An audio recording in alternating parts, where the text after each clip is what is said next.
Here is the voice of the working class, Rick Smith.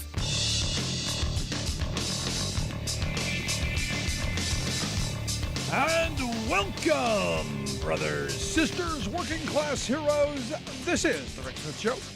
Thanks so much for being here. Today, the big program, lots to get to, lots to talk about. Winning. Yes, winning. You may have heard that in the former last administration, talked a lot about winning. They didn't do much. But I'll tell you, the last couple of weeks, the current president taking that winning frame and, well, very quietly in the most Joe Biden of ways, kicking the you-know-what out of the whole thing and winning. The fact that you got the CHIPS Act done, you took out an Al-Qaeda leader, we've had the most significant gun safety reform in over 30 years, massive generational investment in infrastructure, and now all of the jobs that were lost under the former guy, all of the jobs back, plus PACT Act passed. I mean, winning. And what's interesting, and this is where I come back to, but Rick, get ready for this argument on the F channel, because the F channel, they've got to be miserable because they have done their foolhardy best to convince the American people that Joe Biden hates the country and everything that's wrong is Joe Biden's fault. Gas prices, Joe Biden's fault. Even though we know they're robbing us blind. $60 billion in profit? Never mind. Don't look behind the curtain. No.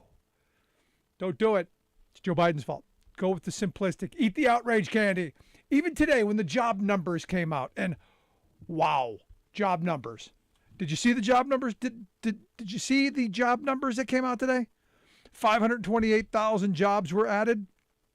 Unemployment ticked down to 3.5%. Lowest it has been in 50 years. The last 3-month average of job creation, 437,000 jobs a month. But hey, it's a recession, the end of the economy, it's over. In fact, I'm waiting for the F channel. I am waiting for the F channel to go, Joe Biden's ruining the economy by creating too many jobs. Joe Biden's killing the economy. There are too many jobs. It's bad. It's bad for the economy with too many people working. It's bad.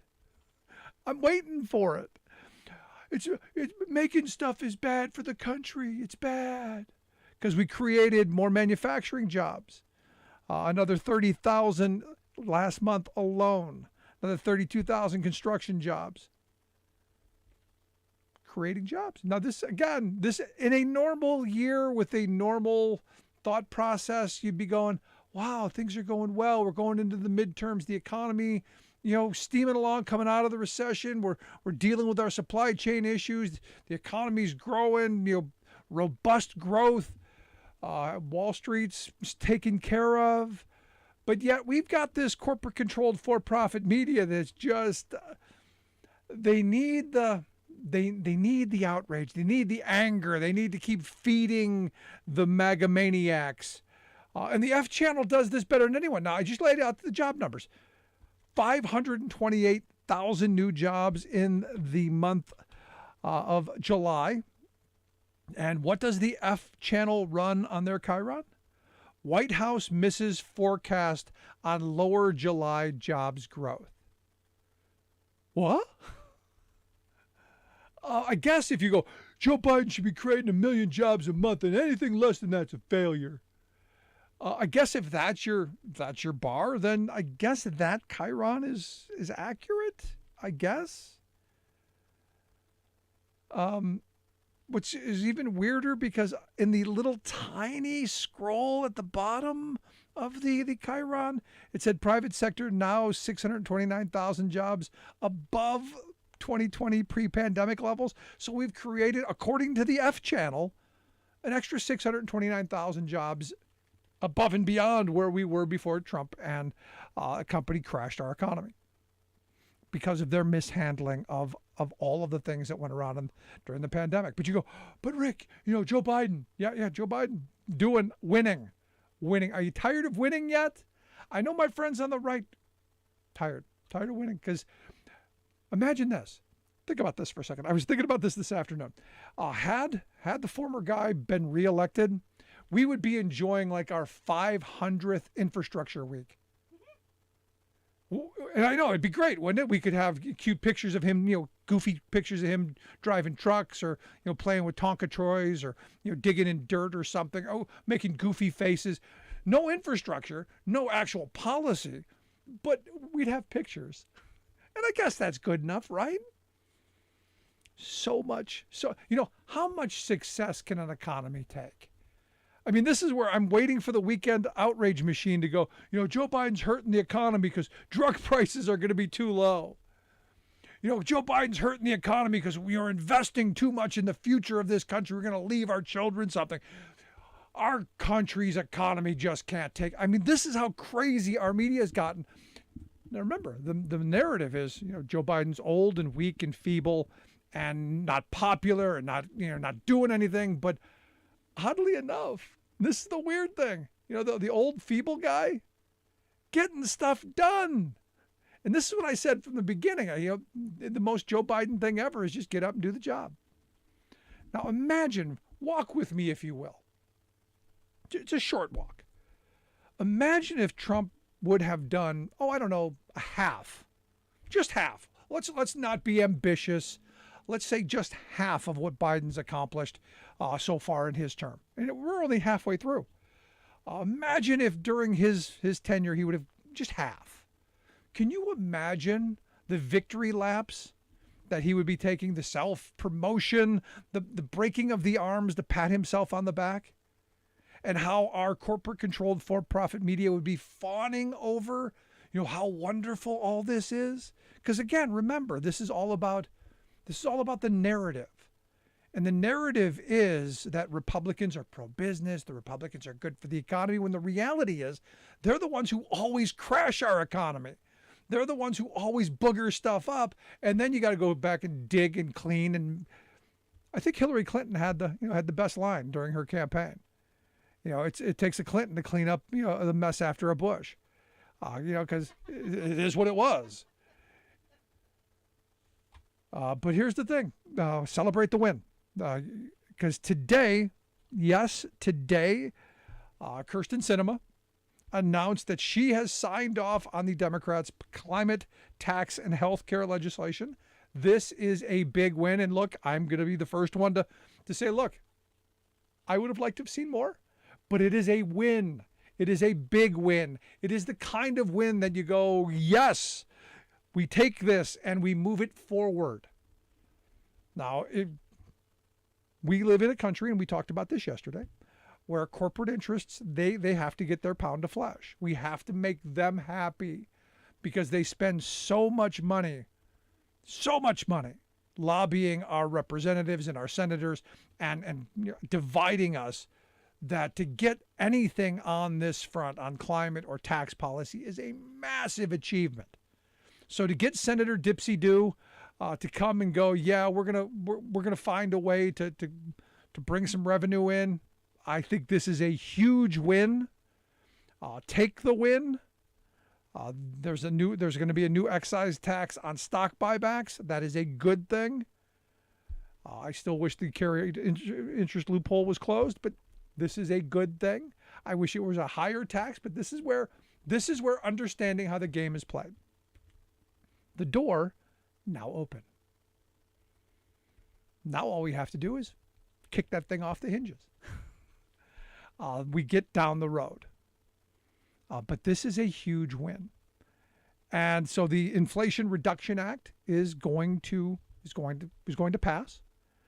The vote-a-rama is coming up this weekend, which is going to be fun to witness.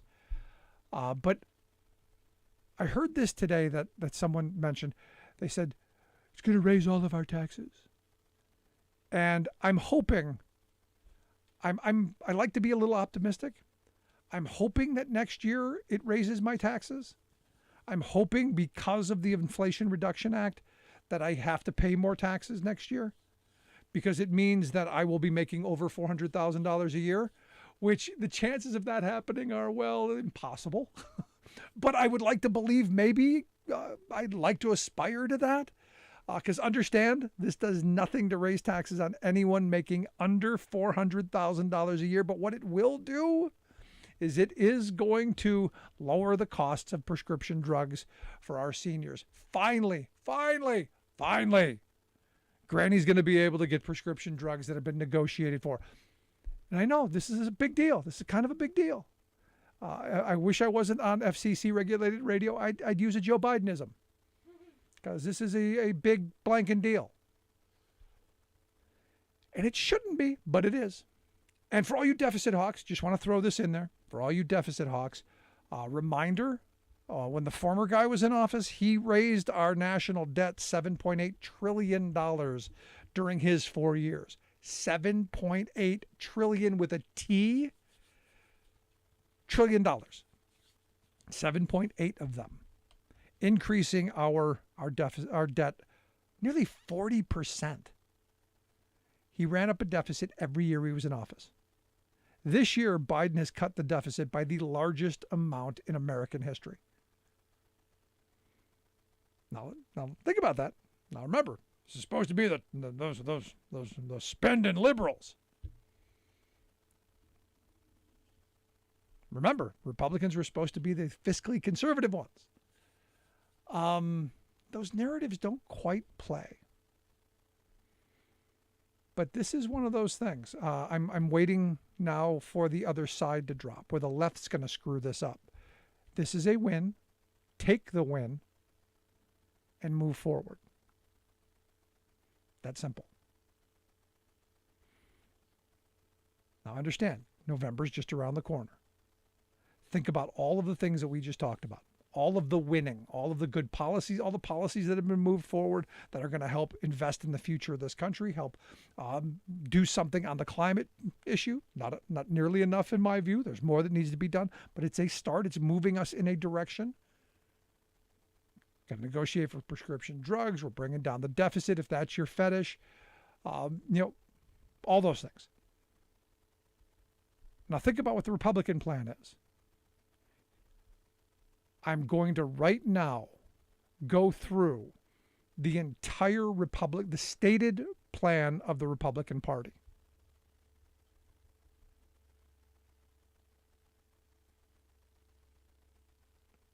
Done. There it is. I just told you the entire plan of the Republican Party. There it was. If you missed it, I can do it again. Yep, there it is again. Nothing. There's no plan. I guess, wait, hold on. That's not fair. It's not fair. Rick Scott has a plan. Eliminate everything. Every 5 years, everything sunsets, and you have to fight for everything again. So Social Security, Medicare, you name it, everything. Done. So Granny, in 5 years, either you're going to die or hope that Republicans come around to care about you. I'd be planning on death. Because this is one of those moments where they've told us who they are. They've shown us who they are. Will we believe them? That's what I want to hear. I want to hear your thoughts. 1-866-416-RICK. 1-866-416-7425. You got a thought? You got a question, comment, something on your mind? I want to hear it. Going to take a quick break. Right back on the other side. Stick around. You're listening to The Rick Smith Show.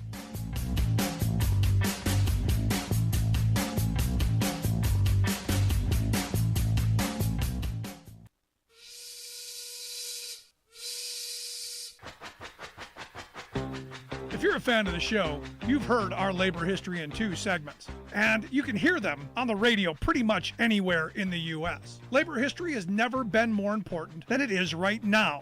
So here's what we'd like you to do. Tell a teacher. Tell a teacher that labor history is important and that they can get digestible 2-minute lessons that are absolutely free. Free to download, free to use, free to share. Tell a teacher to go to thericksmithshow.com/history and help us put labor back where it belongs, in the classroom. Generations of American workers fought, bled, and died to build the American way of life. It's our job to keep their stories alive. Go tell a teacher that we're here to help them do just that. Find us at thericksmithshow.com/history today.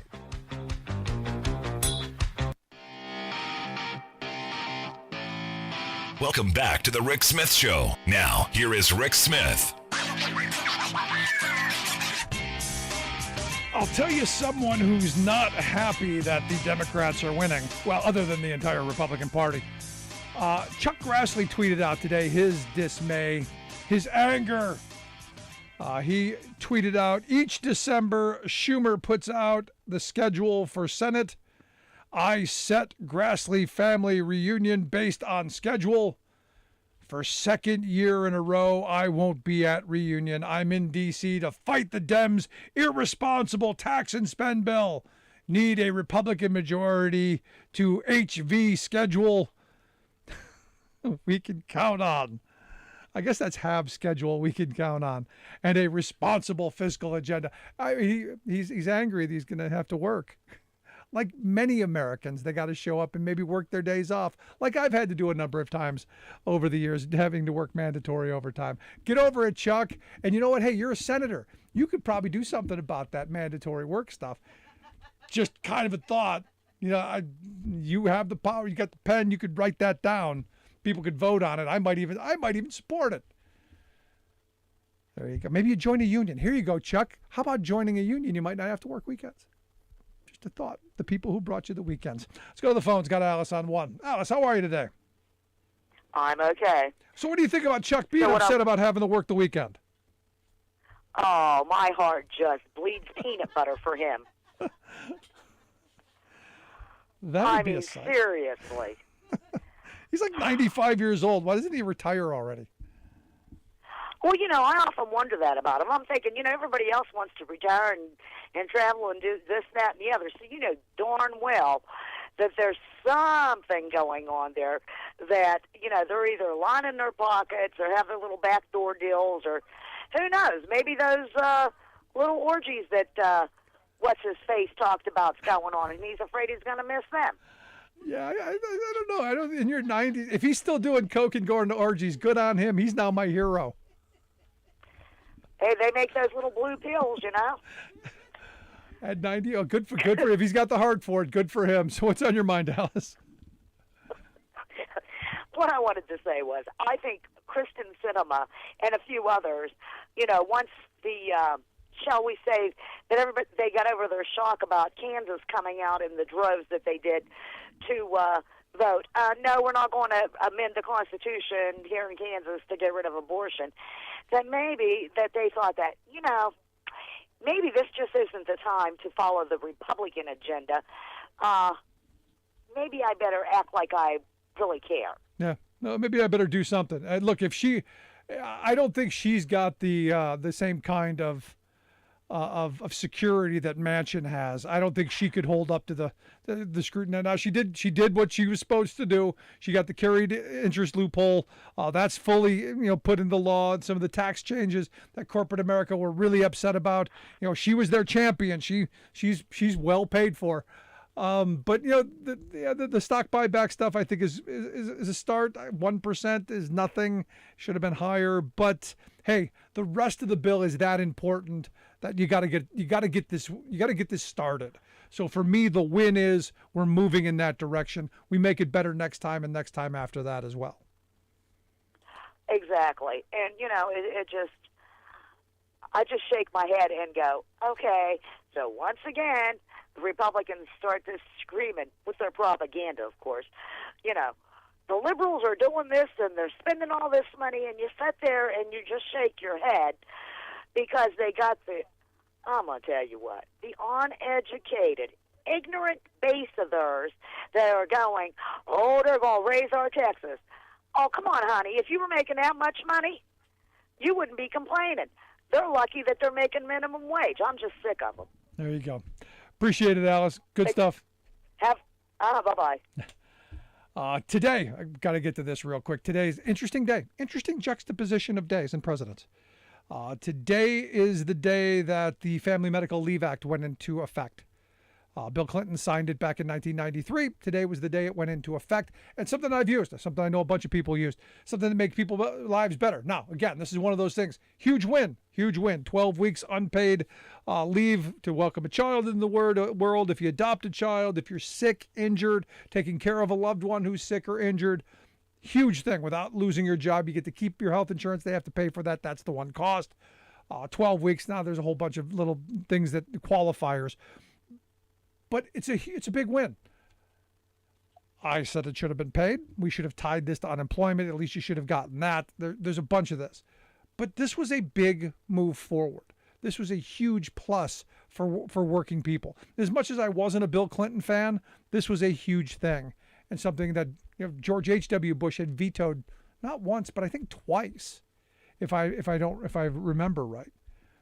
Also on this day, probably one of the most important days in labor history. This was the day the shot heard across the boardroom, the day that Ronald Reagan fired nearly 12,000 air traffic controllers because they had the audacity to say, we want safer working conditions. We want better wages for our time. We want not antiquated equipment. We want safer conditions for the flying public. And in fact, this is one of those weird kind of moments where they had actually, the PATCO union had actually endorsed Reagan in 1980 for president because obviously, Carter had signed airline deregulation, much like the Teamsters had backed Reagan as well, because Carter signed trucking deregulation, which were both disastrous nightmares for both industries. But Reagan told them all the things that they wanted, they were going to get. All of the improvements, all of the investments, the better wages, conditions, all of that stuff, they were going to get. And when he reneged on that, they said, hey, we're going to go out on strike. And he was with them. He was with them all up until the moment that he said, oh, you're all fired. And then to be very, very punitive, barred them from federal employment ever again, blacklisted them. This is the difference. So when people say, there's no difference between Democrats and Republicans, oh yeah, there is. There's a huge difference when it comes to working people. Huge difference. Past administrations have had public sector workers go on strike, and they worked through it. They negotiated with them. They got them the things that they needed. The authoritarians, no, not so much. So as we go forward, you're going to hear a lot of this. Oh, there's no difference. There is a huge difference when it comes for working people. And the sooner we wake up to this, and look, Democrats aren't perfect by any stretch of the imagination. And even this legislation, this Deficit Reduction Act, this is a huge win. This is big. It's not perfect. It needs a lot of work. But it needs you and me. It needs us to be standing up and saying, we want better and building for the future. This is a building block. This is a building block to move us down the road. But I come back to this day, kind of an interesting moment for me, where you go, as much as I wasn't a fan of Clinton's, he did a few things that really helped the working class, family medical leave being one of those. And on the other side, Reagan did an awful lot to harm workers. From all of the policies that he pursued to all of the attacks, like, firing the PATCO workers. Love to hear your thoughts. Email me, rick@thericksmithshow.com. Also, if you miss any portion of the program, make sure you download the podcast. Wherever you find yours, you'll find ours. We'll take a quick break. When we come back, we can talk a little bit about China. Yep, China's getting a little big for its britches, and we'll see just how big they think they are. Back after this. I'm Rick Smith, and this is Labor History in 2. On this day in labor history, the year was 1917. That was the day IWW leader Frank Little was buried in Butte, Montana. Little had been lynched on August 1st by police agents thought to be working for the despised Anaconda Copper Company. He had arrived in town to help organize 14,000 striking copper miners. Devastated by the deaths of 168 miners in the June fire at Granite Mountain and Spectacular Mines, mine workers formed the Metal Mine Workers Union and walked off the job. Frank Little had previously worked as a hard rock miner and organizer for the Western Federation of Miners. He also took part in the free speech campaigns on the West Coast. Little was involved in early drives to industrially organize oil workers and lumberjacks. He voiced his opposition to the First World War and sought to stop workers from enlisting. When Little arrived in Butte in July, he worked to build strike support, picket lines, and spread the strike to other trades across the city. Early on August 1st, 6 masked men broke into the boarding house where he was staying. He was beaten and taken from his room. His assailants tied him to the bumper of their car and dragged him through the granite streets of Butte to the Milwaukee Bridge, where he was hanged. An ominous note was pinned to his bullet-ridden body with the words that read, "Others take notice. First and last warning." It included the numbers 3, 7, and 77, as well as the initials of other union organizers in the area. As many as 10,000 marched in his funeral procession. Days after his lynching, martial law was declared. Labor radicals were rounded up and charged with espionage. The miners' strike and union were crushed. Labor History in 2 brought to you by the Illinois Labor History Society and The Rick Smith Show. For more information, go to laborhistoryin2.com, like us on Facebook, and follow us on the Twitters at Labor History in 2. When a golfer hits an errant shot that might bonk an unsuspecting spectator on the head, the proper cry of warning is, "4." But what do they shout when they hit a bad shot that boomerangs and bonks the golfer on the noggin? Actually, this shot has rarely if ever occurred, so there's been no need for a warning shout. Until now. This spring, a small group of professional golfers, led by former superstars Greg Norman and Phil Mickelson, decided to turn the game that has made them fabulously rich into an unsporting game of sleazeball. They say they want to set up an independent series of golf tournaments called LIV to compete with the PGA, the Professional Golfers Association. Fine, pro sports should be about top-quality, honest competition. But there's the rub. LIV is not honest, not a sporting competition, and not even about golf. It's entirely about money. Indeed, callous greed. The LIV scam is funded by the brutish family of petro-royals who ruthlessly rule Saudi Arabia and have made the oil-rich regime a global pariah. Mohammed bin Salman, the crown prince who is the mastermind behind this multi-billion-dollar golfing scheme, is the same fellow who ordered Washington Post journalist Jamal Khashoggi murdered in 2018. But killing wasn't enough. The prince had Khashoggi cut into small pieces, packed in suitcases, and tossed away. Now his golf gambit is a blatant case of sports washing. He is buying the marquee names of a few dozen golfers for a sports spectacle, hoping to distract attention from his government's depravity. Hitler tried this by staging the 1936 Olympics in Nazi Germany, but it didn't wash. This is Jim Hightower saying, likewise, the Saudi Golf Tour won't wash off the regime's indelible ugliness, but 4, it will boomerang on the money-grubbing golfers selling their once-good names to it.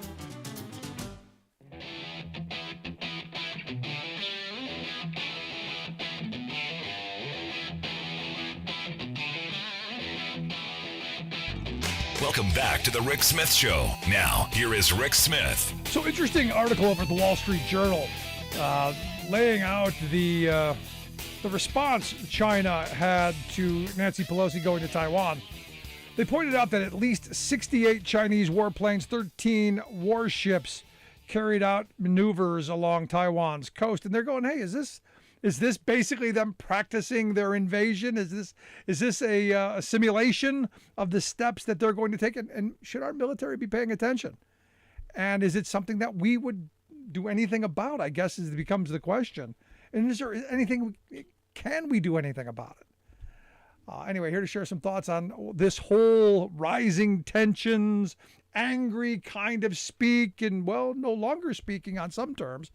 I've asked our good friend Emily de la Bruyere to come talk with us. She is the co-founder of Horizon Advisory, their website, horizonadvisory.org.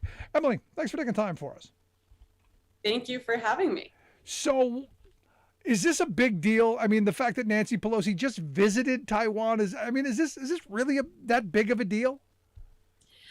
It shouldn't be, but China's making it a big deal because what they're doing is they're manufacturing a crisis so that they can exact concessions from us because they know we're scared of confrontation, and so we likely will cave.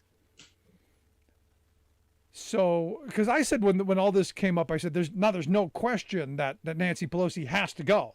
There's no way she can say no. And in fact, when the one reporter said, we might, scramble jet fighters, and I said, my response would have been, well, don't miss. Because, now you've started World War III, so you better not miss. But this shouldn't be that big of a deal, I don't think. No, at all. But so it shouldn't be, and she should absolutely go. And it was embarrassing as a country that there was as much pushback against her going as there was, because it was effectively the U.S. as an establishment caving to China the bully, or China the spoiled brat child, throwing a tantrum, and trying to make us back off. But that's also the problem, is Beijing knows that we as a system don't like confrontation. And so Beijing knows that if it creates a crisis, if it turns the dial up, we're likely to back down, and we're likely just to hand them whatever it is they want. Because we've entered some weird warped logic in which the best thing to do is simply to give China what it wants.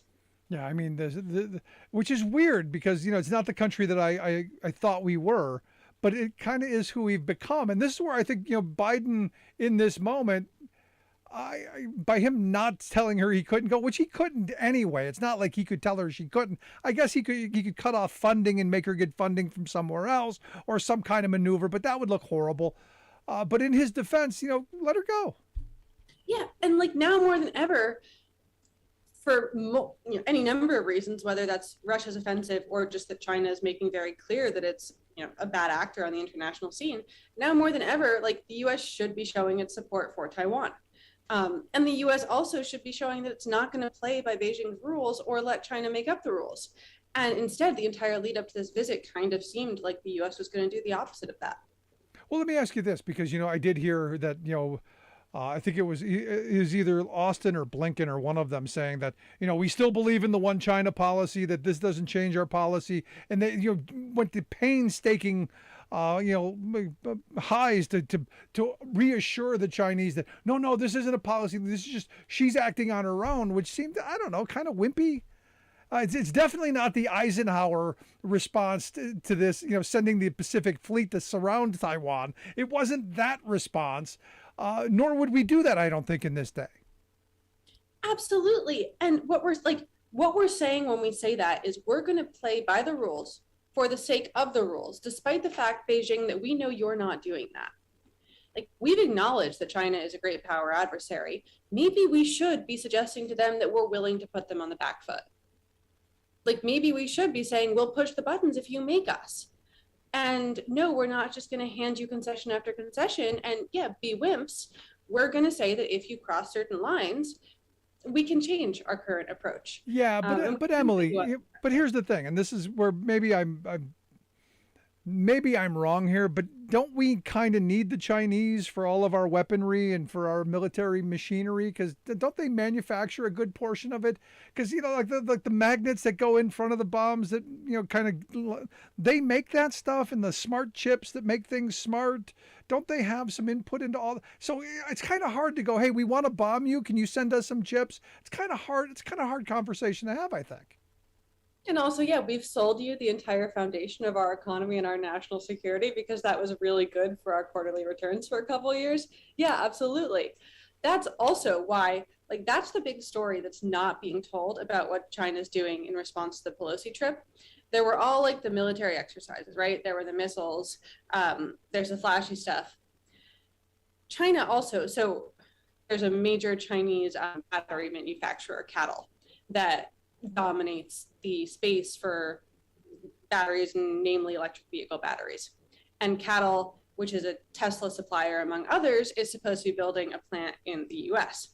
And the entire electric vehicle industry depends on supplies from CATL and the rest of the Chinese ecosystem. And this company was psych, actually, after the Pelosi trip, we might not build this plant after all. And that's China saying, who cares about the missiles? We 100% control your entire industrial base, and the industrial base that drives your economic development as well as your national security development. And here's a trump card. And by the way, us playing this trump card means that the Teslas of the world, the corporate sector in America, is suddenly going to make sure that it's lobbying on China's behalf, because suddenly its incentives are for the U.S. to appease Beijing. So isn't this a moment where, as much as I hate subsidizing U.S. corporations, I look at the CHIPS Act that just passed. Isn't this where we need to be doing that stuff on steroids and I've been saying for years, manufacturing is a national security issue. I've been screaming this for as many years as I've been doing this show, that you have to produce your war machine if you're going to be a war society. And if you're going to take on someone like China, you've got to be able to have your own production. And what you said is sadly the reality. I'm not so much worried about the bombs going back and forth. They're going to crush us without firing a shot because they control the means of production. And they've done this deliberately. Yes, that's absolutely what we need to do.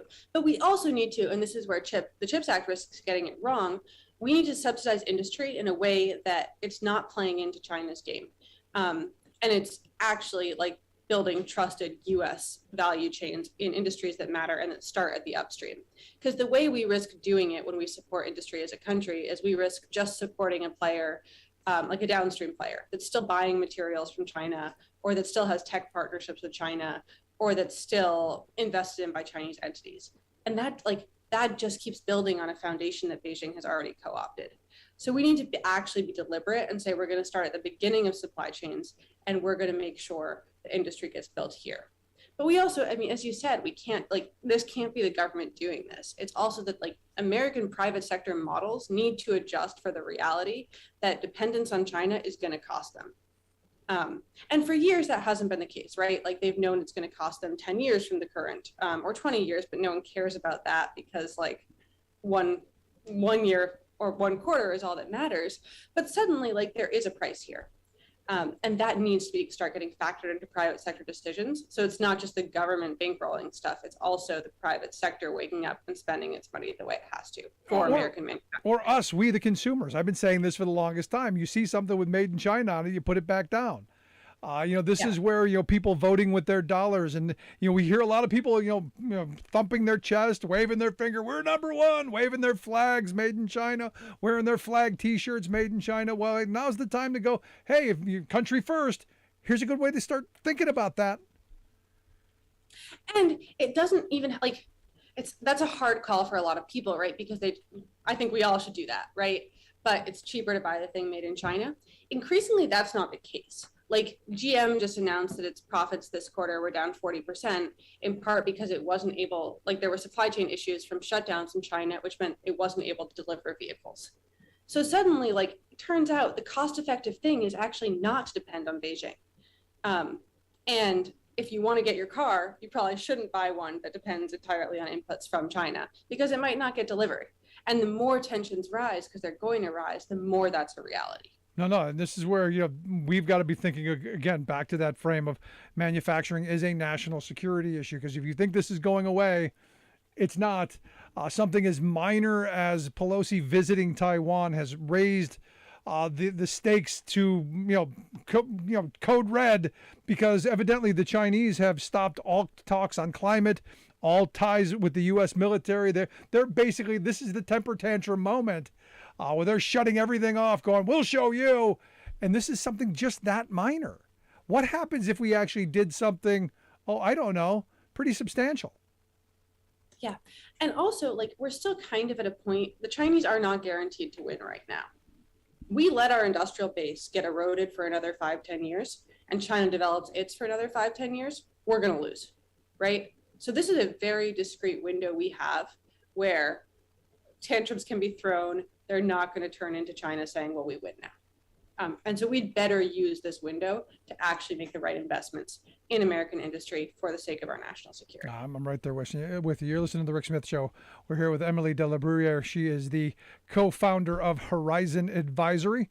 HorizonAdvisory.org is their website if you want to check that out. I also noticed you guys are starting to kind of change the topic a little bit.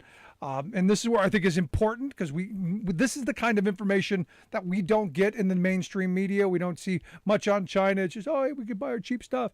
I think information on what's going on, good deep dives in the stuff, important. You guys are starting a new project, a new online magazine, kind of called Force Distance Times.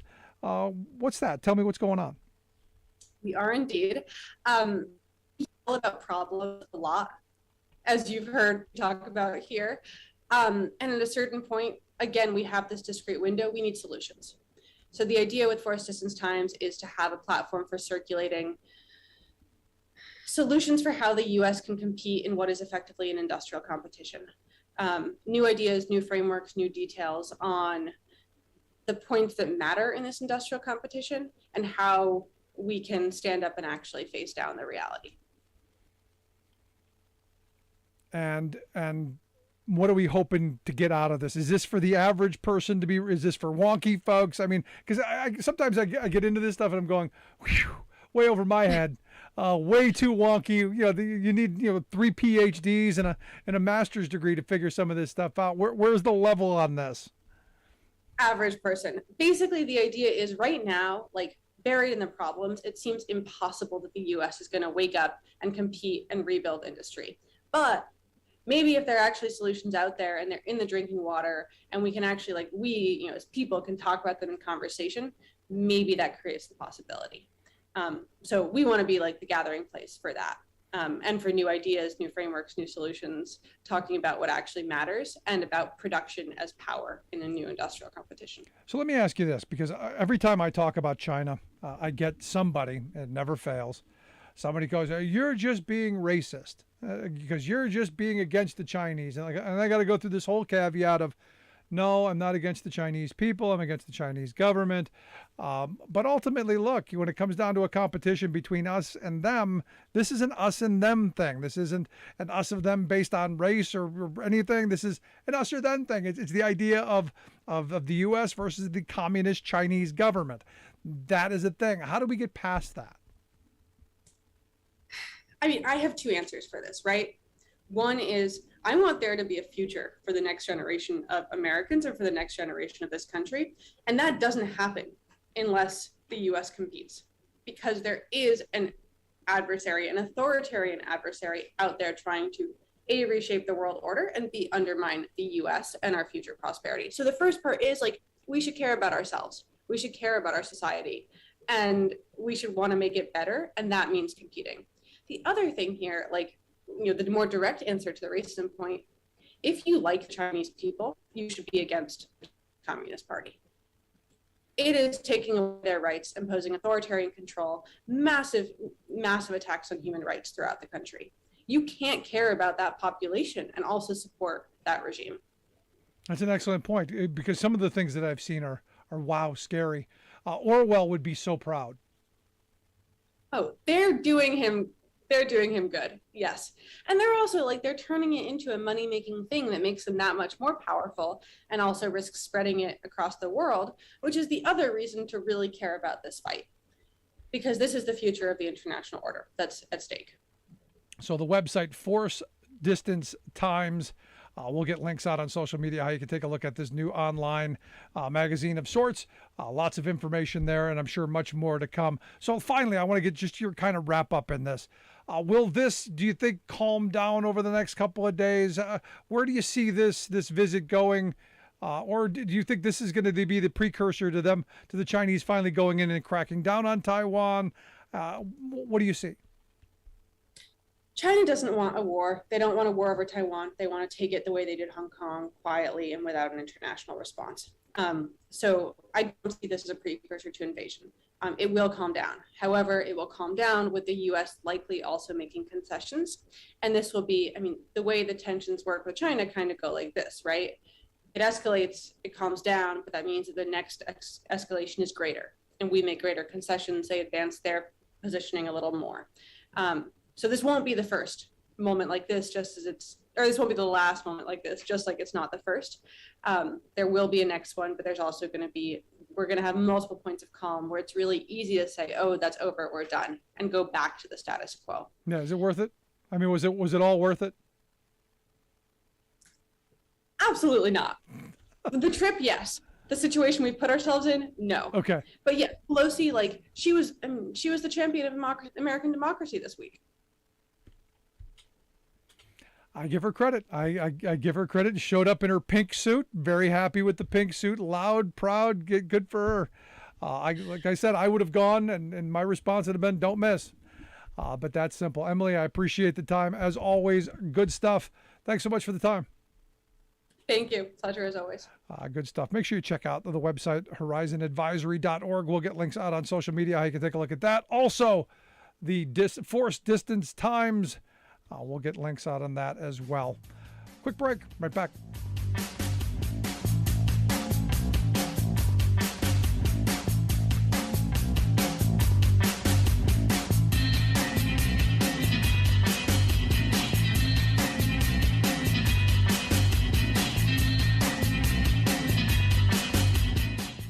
I'm Rick Smith, and this is Labor History in 2.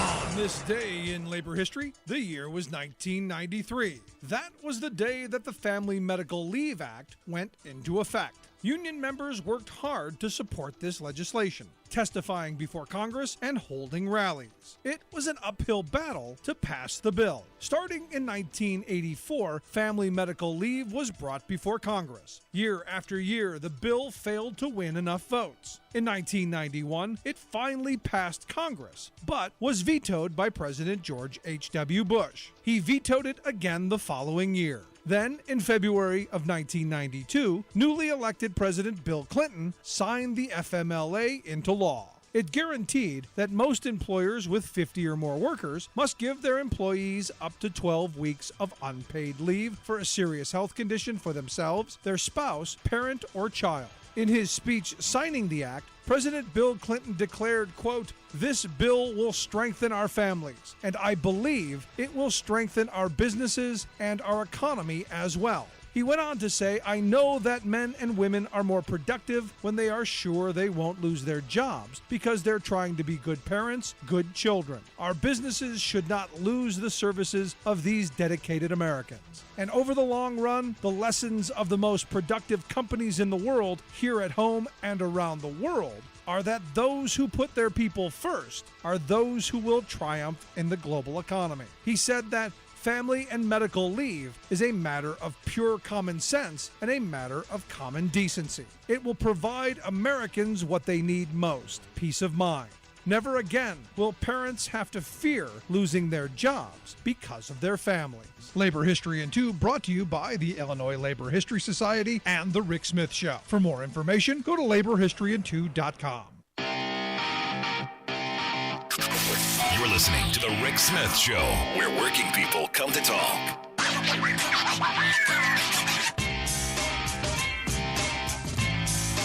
So if you thought, big oil was doing well, what, $60 billion in profits thus far? They're saying, look at the U.S. power plants. This summer, yay! For those people who didn't sign long-term contracts with their customers, they're seeing rates jumping astronomically.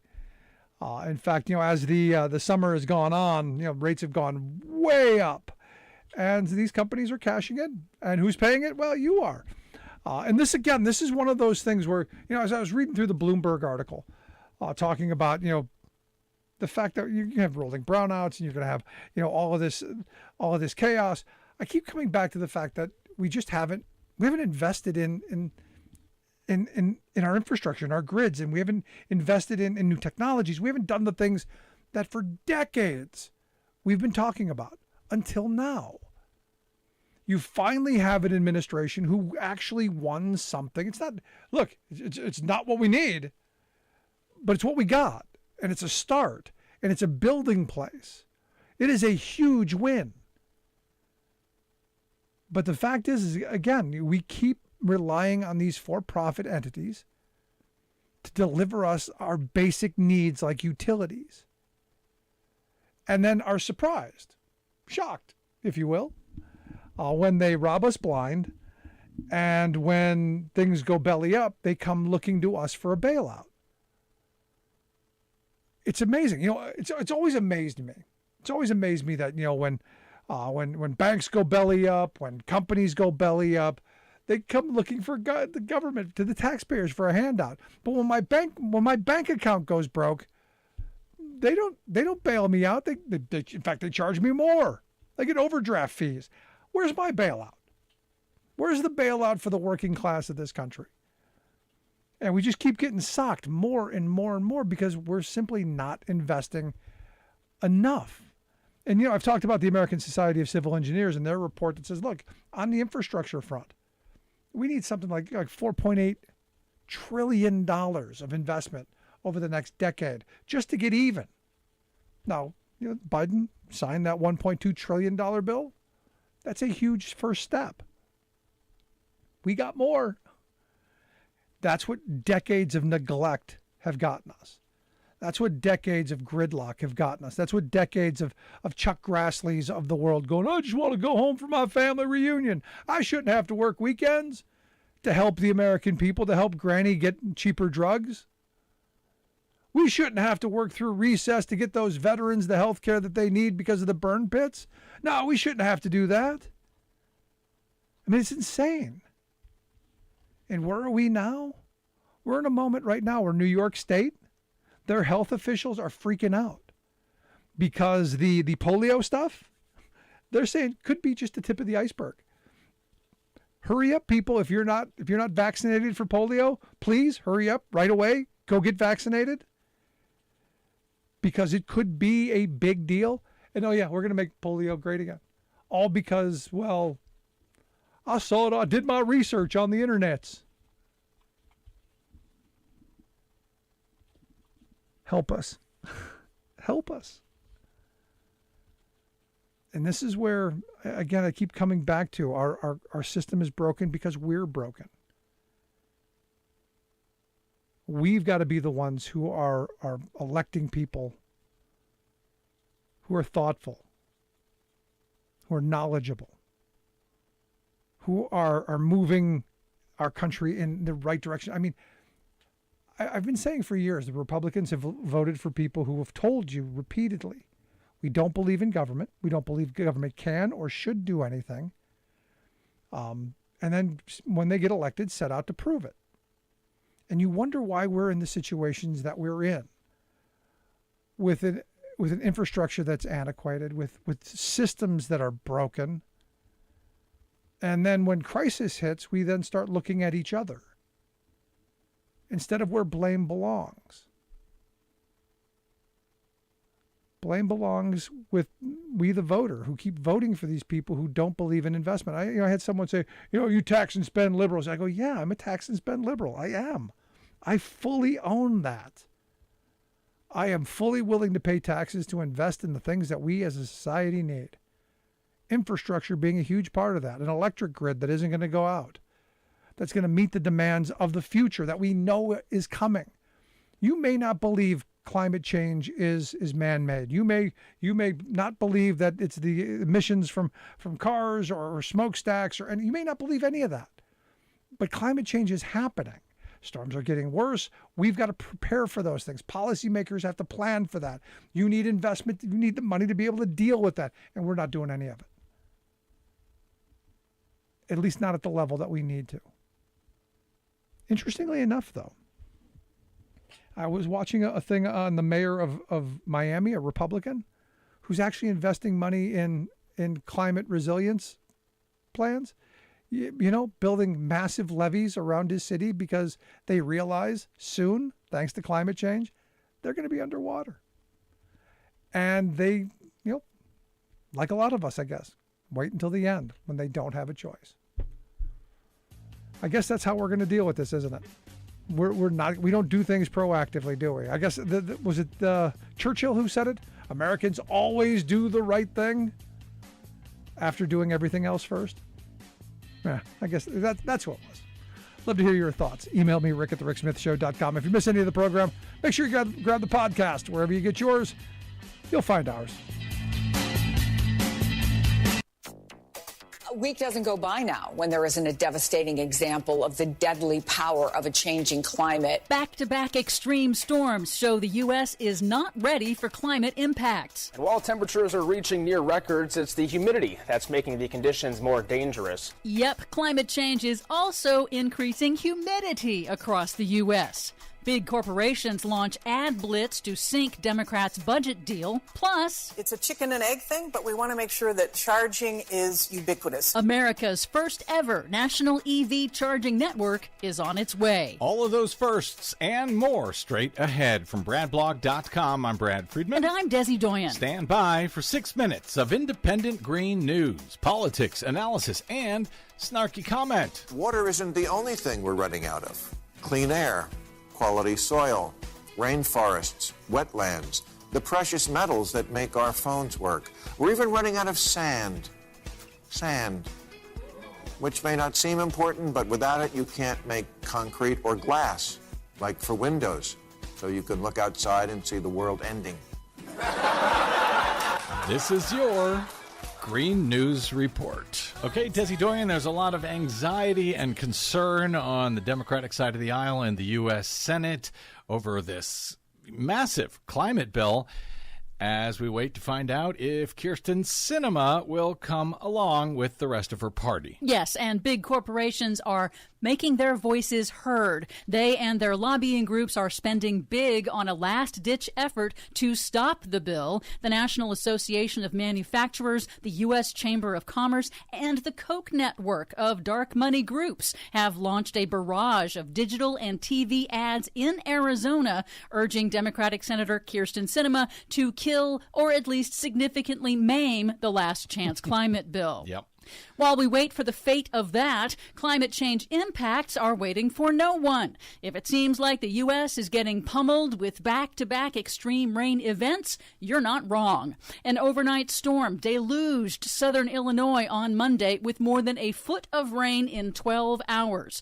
The third 1-in-1,000-year rain event in the country in a week. It was part of the same stalled weather system that produced unprecedented rain and deadly flooding in St. Louis and eastern Kentucky. So it's not so much 1 in 1,000 years, but 3 in the past week. Exactly. Studies confirm that man-made climate change has increased the frequency and the intensity of rainfall in the U.S. since the 1950s. Other studies predict that extreme rainfall and flooding will get worse in coming decades if governments fail to cut greenhouse gas emissions that cause climate change. Emerging data increasingly links stalled, persistent weather systems, both heat and rain, to warming in the Arctic, which may be slowing the jet stream that steers weather systems across the U.S.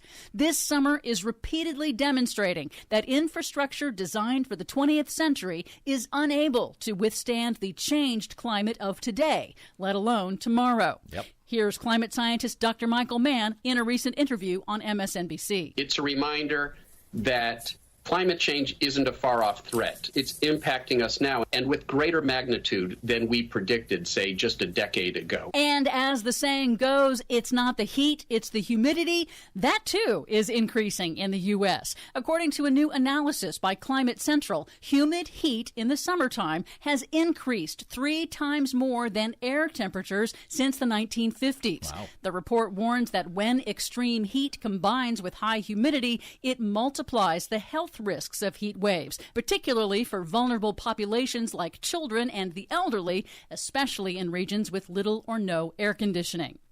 But some good news. The Biden administration launched a new initiative this week to boost assistance to local governments in low-income communities, which tend to lack staff and capacity, in order to help them apply for federal funding to replace their crumbling wastewater, drinking water, and stormwater systems under Biden's massive infrastructure bill passed last year. The Biden administration will also reverse a Trump-era policy that opened up 1 million acres of public lands in California to new oil and gas drilling. It's part of a court settlement in a lawsuit brought by the state. Nice. Finally, it ain't sexy, but a national electric vehicle charging network is now on its way to becoming reality. This week, all 50 states, plus Puerto Rico and the District of Columbia, submitted their concrete plans to the federal government to build EV fast charging stations under the infrastructure law.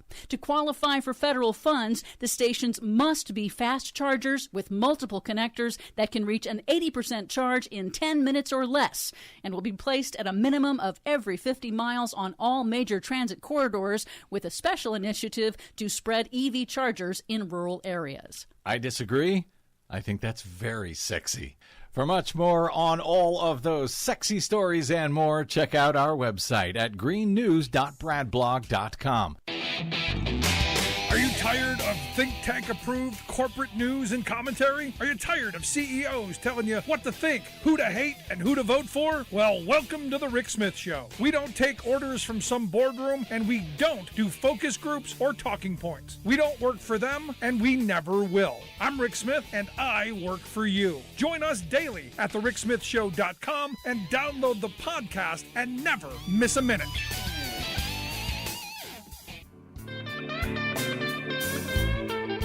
Welcome back to the Rick Smith Show. Now, here is Rick Smith.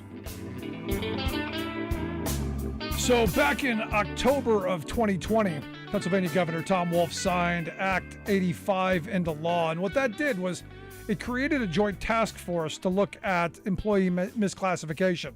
Well, they've come out with a report. They did their due diligence. This 7-person bipartisan commission, this task force, they came out with their report. And what they find? Well, they found what we already knew. Misclassification is costing us a lot of money. It's harming workers. It's giving employers a benefit that is costing taxpayers, costing workers, especially injured workers. And it's, well, not great. I'm here to share some thoughts on just how bad this is. I've asked John Mattia to come talk with us. John is the state legislative director for the International Brotherhood of Teamsters. Teamsters.org, the website, if you want to check out the work that they're doing there. John, thanks for taking time for us.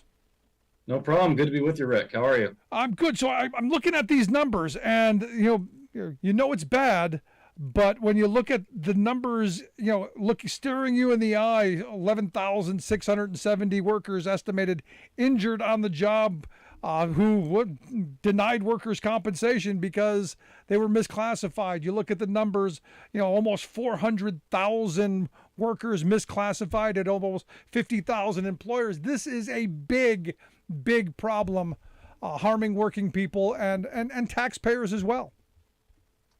Yeah. There's no doubt that this task force identified the problem. They identified the problem.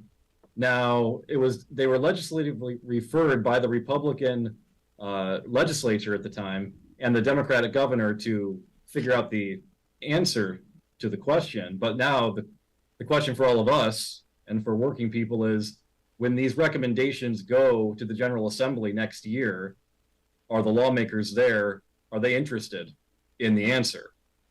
Because Rick, that unfortunately, when it comes to legislative work, sometimes the easiest way to kick a can down the road is to create a study on something or create a task force on something. Right. But I want to give you some hope here too, because again, you mentioned it, that this task force is bipartisan. There's a representative on here from the Republicans in the House. There's a representative from the Dems in the House. There's a representative from the Republicans in the Senate and from the Dems in the Senate. And then an appointee from the Attorney General's office, the Department of Labor and Industry, as well as the Department of Revenue. So a truly bipartisan, full look at this. They looked at it. They put this together throughout 2021. And in 2022, they released this preliminary report. And in Pennsylvania, the Teamster leadership there, led by Bill Hamilton at the Pennsylvania Conference of Teamsters, he assembled a team, including myself, to take a look at this thing and figure out, okay, this is what the task force put together. We see the results, we see the numbers, but what were these recommendations that these task force members are going to put to the lawmakers? So we dug into it, we looked at it, and there's some good news and there's some bad news. The good news is that the task force... Let's start with the good news. Yeah, we'll start with the good news. The good news is the task force correctly identified a lot of the problems that we're seeing. And you mentioned the numbers, but they recognize that when misclassification happens, that workers are being robbed. Right. So when you talk about misclassification, let me stop you here. When you talk about that, what are we talking about misclassification? What's the definition that they used? I've used the definition. What definition did they go by? So what they're looking at is, oftentimes it's intentional, as you know, by employers. They're doing this on purpose. But these are situations where, under what what is called an ABC test, and we'll get into that in a second. But under normal kind of fair circumstances, these workers should be employees of an employer. But the employer, like I said, usually intentionally, is classifying them as an independent contractor. So you see this in companies all over the place. You see them in some of the most profitable companies out there. You see it in places like Amazon. You see it at places like Uber and Lyft. And there's been a lot of attention and news on Uber and Lyft specifically. And with the ABC test, which is one of the recommendations from the task force, what that says is that it's a 3-part test. To be an independent contractor, you've got to pass all of these, right? So the A is that the worker is free from the control of the employer, that they're free to do the work the way they want to do it. Now, if you think about the Amazon delivery drivers, which a lot of people think are Amazon employees, they're not. They work for a series of hundreds or even thousands of so-called independent subcontractors. But they have to wear the Amazon clothes. They have to drive an Amazon van. They have to deliver the package exactly how Amazon wants. They can be fined, or not fined, but disciplined based on if they don't. So it doesn't sound like they're under much control, being their own boss, right, at that DSP, which is the delivery service partner, the name of these organizations.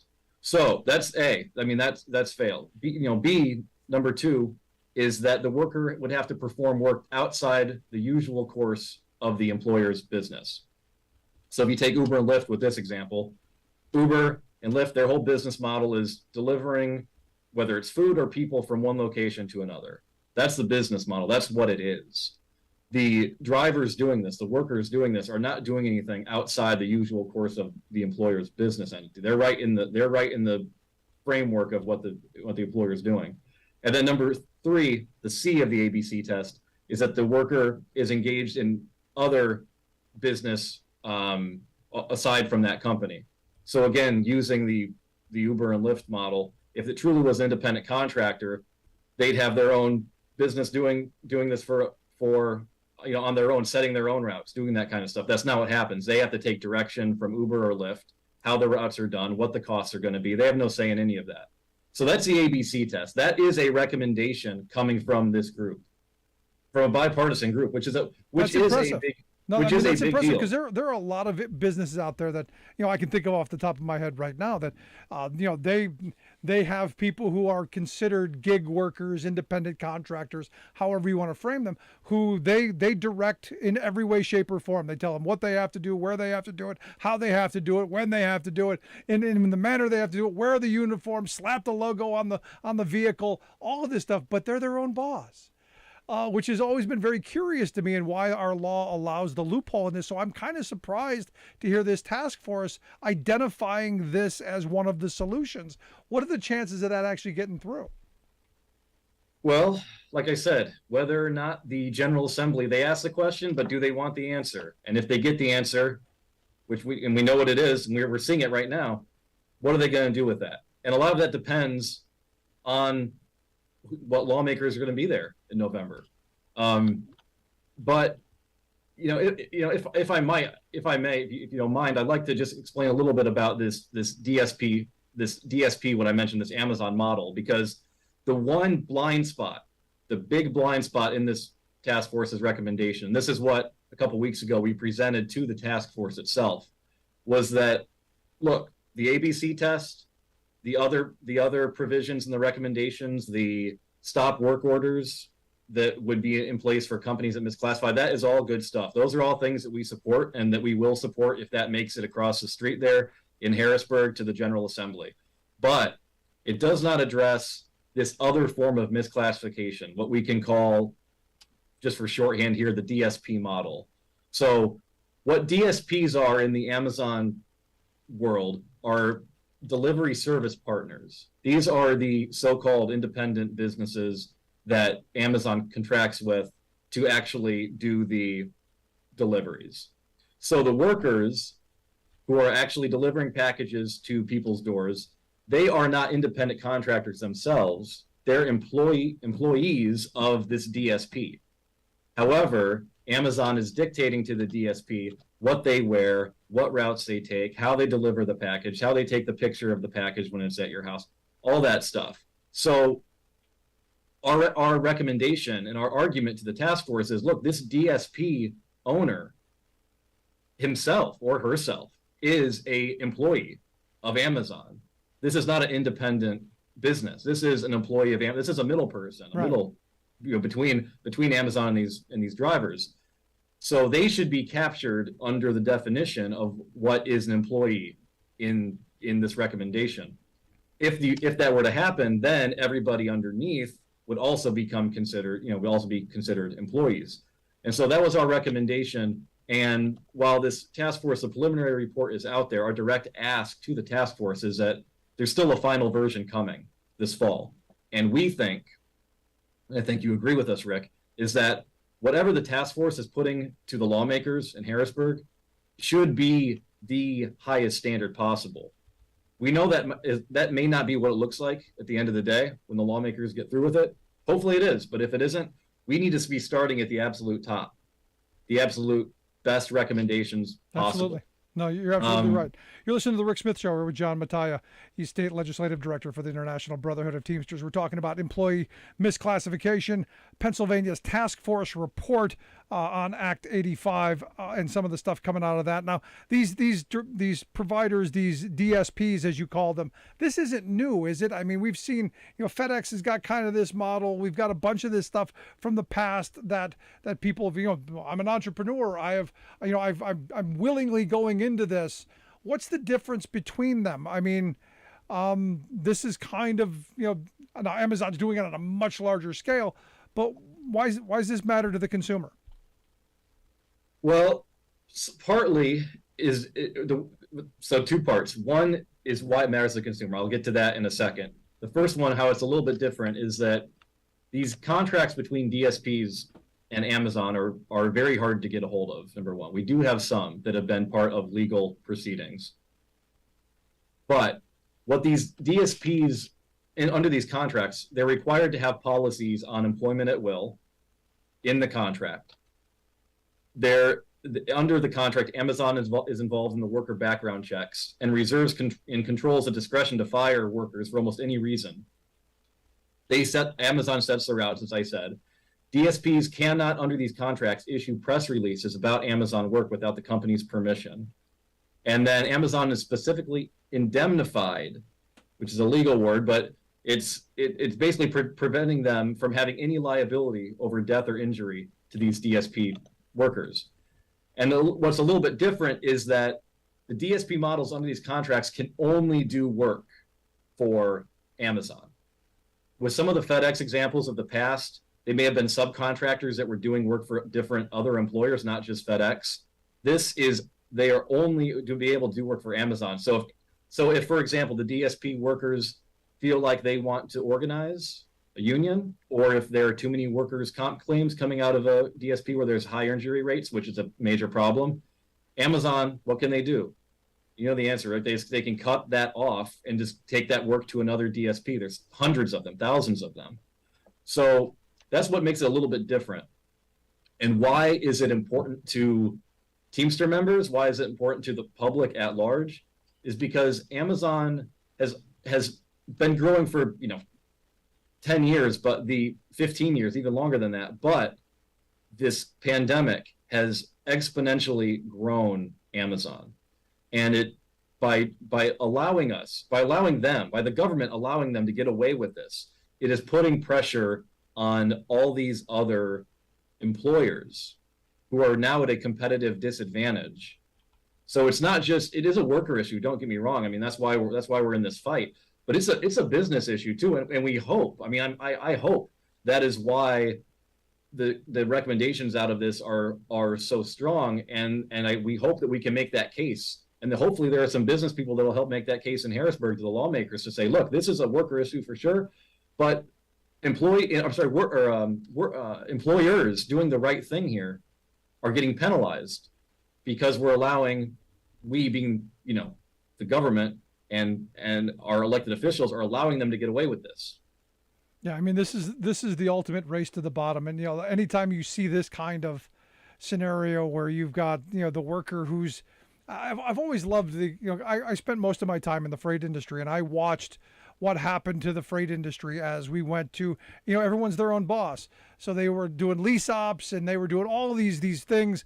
And what ends up happening in these scenarios is the worker ends up being the one shouldering all the responsibilities, all the costs, and not reaping the rewards. So for me, the message out of this for working people is this isn't what you want. Because if you allow it to happen to these workers, eventually it's going to be all of us stuck in these kind of gimmicks and these schemes to where we're no longer working for these big companies. We're all our own boss, being cheated and exploited, and at some point that's got to stop, I think. Right, Rick. We dove into, because we presented this in Harrisburg to the task force. We really delved into the Harrisburg area to do a comparison between UPS, which are Teamster members, versus these DSP drivers. And UPS drivers around the Harrisburg area make $40 or more per hour in base wages. They receive full benefits, an employer-paid health insurance, fully employer-paid, an employer-funded defined benefit pension. I can tell you that on the DSP side, they're not getting a pension. If they are getting any health insurance, it's super expensive that they're paying for. They suffer industry-leading high injury rates, and they're making $15 to $20 an hour. They're making half of what our members of UPS are making, and UPS is doing just fine. They're making billions of dollars. You can make money and workers can organize and form a union and have a voice and have a contract. It's possible. It is possible. It is possible, but the CEO and the owner of UPS, I don't see them being shot into space. Right. And I mean, our general president, Sean O'Brien, you've probably seen him say this. He calls Amazon and their ilk white collar crime syndicates. And this is exactly what he's talking about when he says that. This intentional misclassification is robbing workers. It's hollowing out communities, because Rick, if all those UPS workers, if all those other jobs become $15 an hour jobs, all the communities that we live in and the Pennsylvanians live in across the state, those communities are going to look very different. Yeah.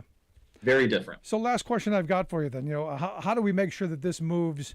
Because look, I have my view that, while this is a bipartisan commission, I don't expect a lot from the Republicans in moving a pro-worker agenda. But this is where I ask my Republican friends, reach out to your members, reach out to candidates, get their thoughts, get them on board with this. But how do we get this pushed through? How do we make this a reality so that the dignity of work is rewarded, that people have respect on the job, and when you work for an employer, you actually work for that employer. Right. Well, we're actually in a good time to make this case right now, Rick, because we're getting into election season. So ideally, this is the time where lawmakers, they should be listening to their constituents all the time, but they are definitely listening when it comes to election time. And we need to get them on the record now as to what they think about this. We know this is coming. This is going to be coming to them at the end of this year. Everybody that's elected in Harrisburg in the Senate and the House are going to have this in front of them. And we need to make sure we're getting it in front of them. When it comes to the Teamsters and labor unions, we need to make sure we're getting this out to our members. They understand the issue, that they're understanding to reach out, whether they are a Republican or a Democrat. This, Rick, we have members that are Republicans and Democrats, independents. We got them across the board, and everybody needs to be out there talking about this. In addition to the other legislative issues that are in front of Pennsylvania, including autonomous vehicles and everything else. Things that our members, when we get in front of them, they understand it. When you lead with the issues, they get it. They understand it. There you go. And we just have to make that case to them, and then tie that into the candidate. Good stuff. John, I appreciate you taking some time for us. Good stuff as always. Look forward to talking to you again real soon. Thanks, sir. Good stuff. John Mattia, State Director, Legislative Director for the IBT. Love to hear your thoughts. Email me, rick@thericksmithshow.com. Where do you come down on this? I think we got to move And if you work for a company, you should be working for that company. None of this, you're your own boss nonsense here. You take all the responsibility, you take all the risks, and they take all the benefits. But I'd like to hear your thoughts. Email me, rick@thericksmithshow.com. Quick break. Right back.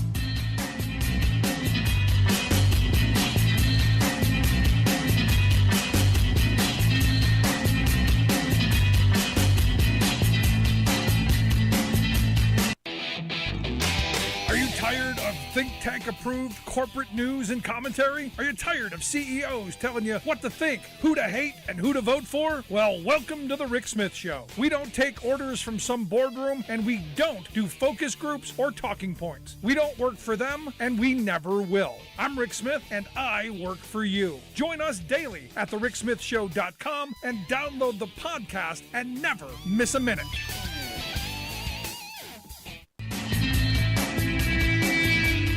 Welcome back to the Rick Smith Show. Now, here is Rick Smith.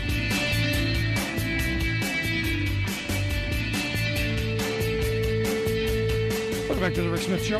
Check out our website, ricksmithshow.com. So, look, just real quick, I want to go through that ABC test because I think that's important. Because I get a lot of people go, well, I want to be an independent. I want to be my own boss. And look, a lot of people do, and that's great. Put your own shingle out. Do your own work. But not if you were an employee. You were supposed to be an employee. Now, look, I use FedEx as the example because everyone knows who they are. They got to wear the outfit. They got to drive the truck that's got the name on it. They're told where to go, when to go, how to go, all that stuff. That's been well documented. They are not employees of FedEx. They work for a third-party logistics company. They work for someone else. This is the same thing with these DSPs. The people that you see wearing the Amazon costumes and driving the Amazon trucks, they don't actually work for Amazon. They work for a guy who hey, I'll take the contract and we'll go hire some people and Amazon gives them an amount per hour that they then have to go find people for. And and then as John points out, and what Amazon's doing is a lot different than what FedEx or what others have done in the enormous amount of detail that goes into all of the other stuff, the hiring practices, the discipline practices, all of the what you would say is that of an employer.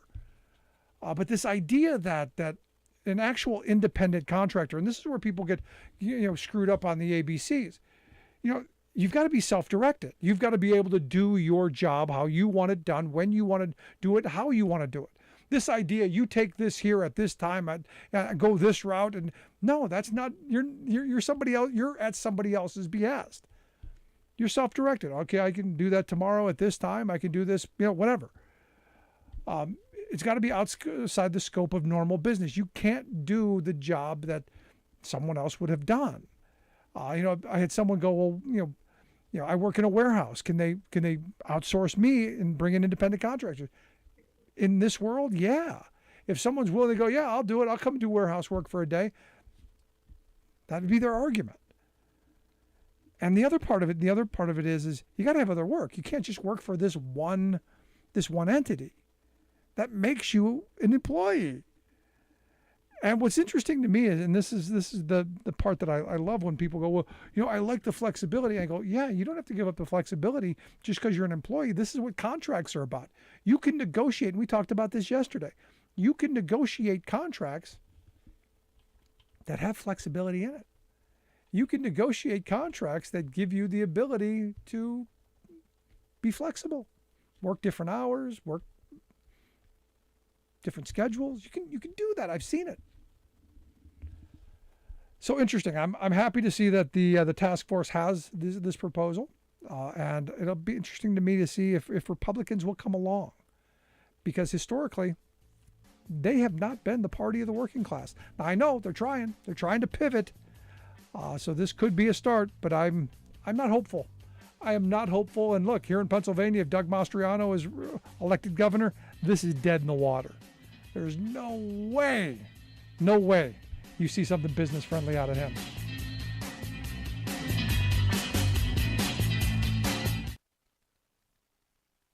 I'm Rick Smith, and this is Labor History in 2.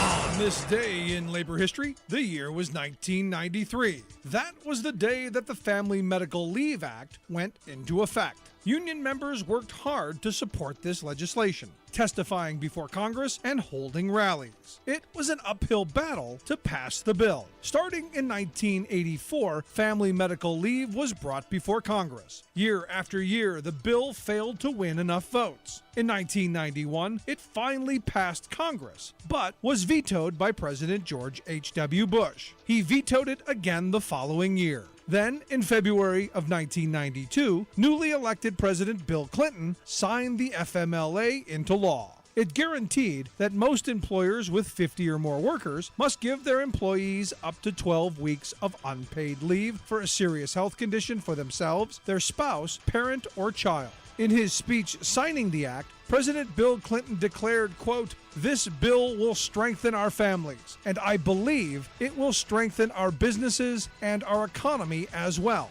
He went on to say, "I know that men and women are more productive when they are sure they won't lose their jobs because they're trying to be good parents, good children. Our businesses should not lose the services of these dedicated Americans. And over the long run, the lessons of the most productive companies in the world, here at home and around the world, are that those who put their people first are those who will triumph in the global economy." He said that family and medical leave is a matter of pure common sense and a matter of common decency. It will provide Americans what they need most, peace of mind. Never again will parents have to fear losing their jobs because of their families. Labor History in 2 brought to you by the Illinois Labor History Society and The Rick Smith Show. For more information, go to laborhistoryin2.com.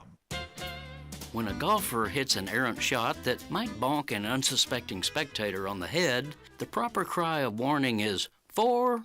But what do they shout when they hit a bad shot that boomerangs and bonks the golfer on the noggin? Actually, this shot has rarely if ever occurred, so there's been no need for a warning shout. Until now. This spring, a small group of professional golfers, led by former superstars Greg Norman and Phil Mickelson, decided to turn the game that has made them fabulously rich into an unsporting game of sleazeball. They say they want to set up an independent series of golf tournaments called LIV to compete with the PGA, the Professional Golfers Association. Fine, pro sports should be about top-quality, honest competition. But there's the rub. LIV is not honest, not a sporting competition, and not even about golf. It's entirely about money. Indeed, callous greed. The LIV scam is funded by the brutish family of petro-royals who ruthlessly rule Saudi Arabia and have made the oil-rich regime a global pariah. Mohammed bin Salman, the crown prince who is the mastermind behind this multi-billion-dollar golfing scheme, is the same fellow who ordered Washington Post journalist Jamal Khashoggi murdered in 2018.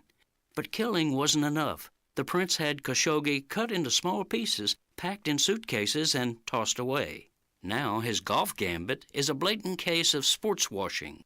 He is buying the marquee names of a few dozen golfers for a sports spectacle, hoping to distract attention from his government's depravity.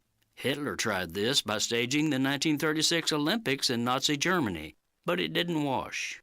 This is Jim Hightower saying, likewise, the Saudi golf tour won't wash off the regime's indelible ugliness, but 4, it will boomerang on the money-grubbing golfers selling their once good names to it.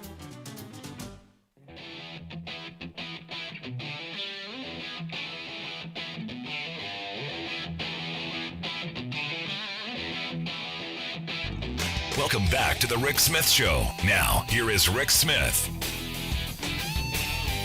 So John sent me this graph from the good folks over at the Center on Budget and Policy Priorities that pointed out that, back in the 1970s, and this is, for all those people who go, we can't forgive student loan debt. No, I paid mine off. For all those folks, this is one of those really interesting graphs. Back in the mid-70s, Pell Grants covered 80% of the share of a cost of tuition and room and board and all that stuff. The maximum Pell Grant was 80%. As they pointed out, 2016, 2017 year, about 30%. There's a huge difference between what my generation paid, which, I went to school in the 80s. It was about 45%, still going down, down, down, but not where it is today. Like I said, in the 30% range. Crazy. Massive redistribution of wealth, saddling a generation with massive debt. And I'm hoping the president does something. I'm hoping it happens soon. Because look, we need it, absolutely need it. But I got to tell you, I love our friends over at the Center for American Progress. Very optimistic folks they are, because they've got a report on what to do once Joe Biden does cancel student loan debt, and share some thoughts on what should be done once he does that. I've asked Jared Bass to come talk with us. Jared is the senior director of education policy there at the Center for American Progress. Jared, thanks for taking time for us. Happy to be here. Thank you. Love your optimism. Love the fact that you think, yeah, it's going to get done, and now we got to move on and start preparing for the day after. Are we sure it's going to get done? We're very, very hopeful. And, I think that's one of the reasons that we wanted to call it after, is just to hammer home the point that this is something that the president has been talking about. He said he would make a decision before the moratorium on student loan payments, was scheduled to end. August 31st is the last date that we have in mind. Of course, the president can extend it again if he wants to, and we're hoping he does. And that he would make a decision on debt cancellation ahead of that time. We believe it's the right time to consider such a bold, progressive approach to student loan relief, and the time is right. It's right now. So we put together a package of just suggestions and recommendations for the president, for Congress to consider once a decision is made, to make sure that we aren't in this situation again. You talked about some of the generational issues and concerns. We don't want the burden of educational opportunity to come with a price tag that is so high that people can't really, achieve economic opportunity from having a college degree. No, and this is one of those things where, I've heard people say, we need debt forgiveness, we need reform, all of those words, like, somehow you're doing something out of the goodness of your heart. When the reality is I think it's about fairness. What we've done to this generation is downright criminal. And I look at this information that John sent from the Center on Budget and Policy Priorities. It's you can't refute this. The generation that went to school back in the 70s, their tuition was covered, heavily subsidized by taxpayer money, and yet this generation, well, you get some skin in the game, Jared. Take out those loans, invest in yourself. That kind of corporate BS that saddled them with what are we up to? Almost $1.5 trillion, $2 trillion in debt? Yeah, 1.6 trillion in federal student loan debt alone, even higher if you talk about private student loan debt for sure.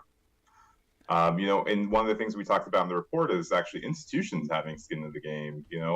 Students have had enough skin in the game when it comes to student loans, when it comes to educational, how to pay for higher education. We want institutions to make sure they're paying into the system, that we are controlling college costs that have, outpaced the inflation for quite some time, for decades and decades.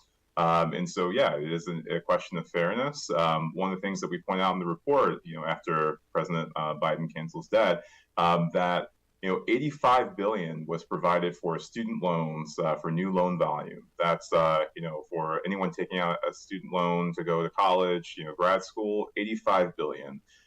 That was more than Pell Grants, work study, and a supplemental grant program for higher education combined. And student loans account for 67%, fiscal year 2022, of all federal student assistance. And so there is an over-reliance on student loans.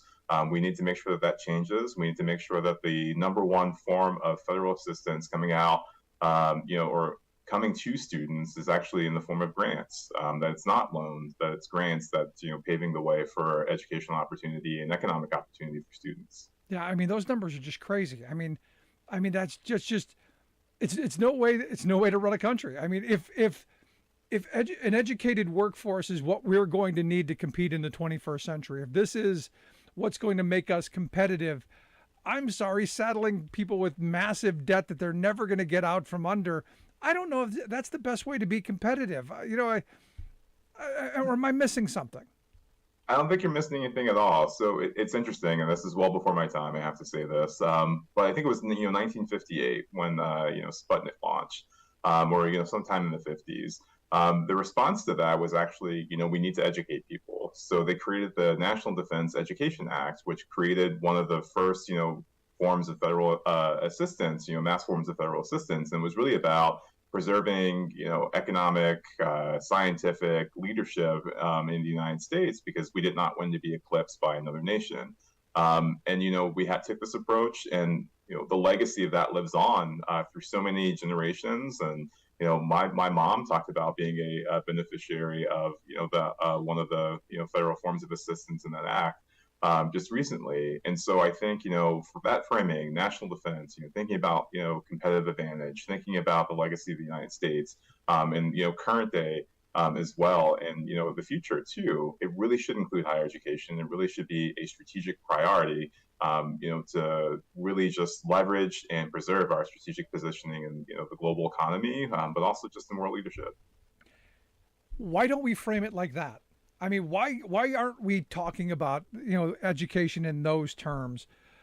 Instead of where it's been, well, get in the game. You want a middle class existence. Invest in yourself. Why aren't we talking about it in terms of a national strategy to compete globally, to be able to have an educated workforce, to be able to compete in the 21st century and beyond? And why aren't we doing that? I think there's just this focus on what divides us instead of what can unite us. The one thing I just want to point out with student loan debt cancellation is that you have unions, you have folks, who are, termed blue collar workers coming out in support of debt cancellation because it benefits them. Folks who, maybe blue collar, but went to college, you have to get a skill. But also, when we think about, the pandemic that we're currently in, when we think about healthcare, we want trained professionals, we want doctors, we want researchers, we want people that can develop those cures that we, so badly need. And the higher education is part of that, So I do hope that we start to frame it that way. I do hope that we start to frame it as an issue that is important for our global leadership. I also hope that we frame it as an issue that isn't just like, a left-leaning issue, and I think that that's some of the rhetoric that we hear from some of our friends in Congress. Look, to be clear, Democrats have student loan debt, Republicans have student loan debt, independents have student loan debt.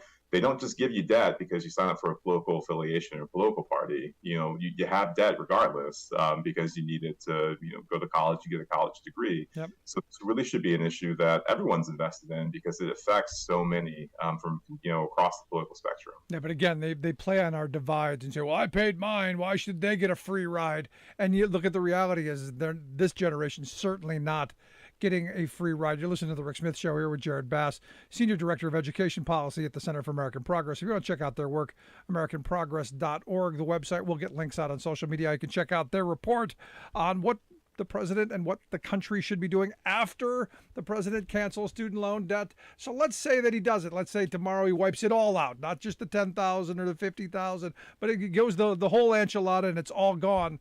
What's the first thing we should be doing? Because my concern in this has always been, let's say he does wipe it all out. We've picked this generation as winners. My kids, when they go to college here in a couple of years, they may not be in the winner class. They're going to get saddled with the same student loan debt because structurally, we haven't changed any of the dynamics yet. Exactly. So we want to attack that structure. We want to make those structural reforms. You touched on it at the top of the segment. We need to be increasing the Pell Grant, increasing funding for the Pell Grant. There are proposals out there right now. The president has a proposal to double the Pell Grant, to double funding, get back, to those historic numbers of coverage. And we're talking about, purchasing power of the Pell Grant, by 2029. So he has a plan to do that. That's something that we should do. We should also, not just be giving aid out to colleges. We also need to make sure that they have skin in the game. We talked about this, already, and making sure that they're paying into the system, make sure we're, controlling college costs. One way we can do that is through free community college or free college. The president has a proposal for that as well. Those are the types of things that I think will make sure that we have an affordable higher education, not just for our current generation, but for generations to come. We also need accountability. This is key. So we need aid. We need to control college costs, but we also need to hold colleges accountable for poor outcomes, for low quality degrees, for an education that's not going to actually benefit them, where they earn less than they would have if they'd never went to that college to begin with. Yeah. Those are the sorts of things that we should be addressing, and also broader reforms to the student loan system too. No, I mean, there's a part of me that goes, I'm against privatization, especially when you're looking at education. I look at what's happened to higher education as we've allowed these for-profit universities to come and basically suck, just tax dollars dry, especially when you're looking at GI money and you're looking at, some of the student loan stuff and some of the predatory practices that have gone on. And I think that really has to be addressed more than anything, because I think most people are like, look, they're making it sound so easy and so convenient. And then you end up with a piece of paper that ends up at the bottom of the birdcage. It's sad, but you really have to use caveat emptor as a slogan, these days, or as a moniker, just buyer beware. Because that's not the case for so many students. We're seeing that now, where the president had to forgive a huge swath of student loan debt for borrowers who were misled by their colleges over at Corinthian through borrower defense. The president is trying to put back in place regulations that the Trump administration, took out or tried to do away with as far as gainful employment, making sure that students who attended a for-profit college or university or career-oriented program actually could achieve what that program said they were going to achieve, which is gainful employment. And those are the sorts of things that we need to do. We need to be controlling for-profit institutions, and then also undercover for-profit institutions. And, this new thing of online program managers or providers who are for-profit companies who contract with colleges and universities, but still, just take advantage of universities and students and taxpayer dollars. And that's something that we need to curb as well. So that's why accountability is key. In addition to controlling college costs and also increasing grant aid, and those three reforms, or those three categories of reforms, will really help us right the system to make sure that we are serving students well into the future. Yeah. Now let me ask you this, because there's the other part of the loan situation. Let's say Biden cancels all the loans that he can. There's still all of the private loans, and I have a young relative who, recently told me she's like $100,000 in debt. A good number of those loans are private loans. So no matter what Biden does, not going to help her an awful lot, because there's a lot of those private loans that, she's stuck with. And there are no bankruptcy protections to where if something happens, she can't pay. She's stuck with this till death does she part. Is there something you can do in that world? Do we pursue bringing back bankruptcy protections for people? What do we do on that side of the ledger then? So I have to tell you, so the CFPB, has been doing work in this department. So while the Department of Education handles, federal loans, the CFPB has been, really going after private lending, especially in this space. That's one. Bankruptcy reforms are another. And, I think that there are some people making some headways there to make sure that private student loan debt does not become a life sentence, and that there are, protections there for people as well. But really looking to consumer advocacy in the consumer system and strengthening that system, will help private, student loan borrowers, who have debt currently. I think the other thing is just, making sure that information gets out there for people to be aware of, the federal option and the federal alternative, because even though there's still student loan debt there, they do, the federal government does provide more favorable terms and options and repayment programs for people to take advantage of, such as this moratorium that we have right now on federal student loans, which has, been a great relief and a great, help to students and borrowers. The other thing that folks can do is, when they, suspect, foul play with their servicing of their private loans, report that to the CFPB. Because they would love to hear from them, love to take a look, and love to be part of the conversation to right any wrongs that are happening there. I mean, I got to be honest. When I went to college out of high school, I didn't have the money, and I decided not to take on massive loans because I'm really, really afraid. And even then, back then, it wasn't as bad as it is today. So I can't imagine what kids are being saddled with today, and it shouldn't be this difficult. I mean, we should have an education system that moves people through as far as their talents and their abilities take them, not for as deep as their pockets are. I wholeheartedly agree, and that's the system. That's the higher education system that the Center for American Progress wants to build. That's the one that we want to help create, and that's the one that we want to encourage. There you go. If you want to check out the work that Jared and the folks over at the Center for American Progress do, AmericanProgress.org, the website. We'll get links out on social media. You can check out this most recent report. Jared, I appreciate you taking some time for us. Good stuff as always. Keep up the great work. Thank you. Thanks for having me. Good stuff, Jared Bass. He is the Senior Director there of Education Policy at the Center for American Progress. Again, make sure you check out their website, AmericanProgress.org. Love to hear your thoughts. Email me, Rick at thericksmithshow.com. If you miss any portion of the program, podcast, wherever you get yours, you'll find ours. Quick break, right back. Stick around. You're listening to The Rick Smith Show.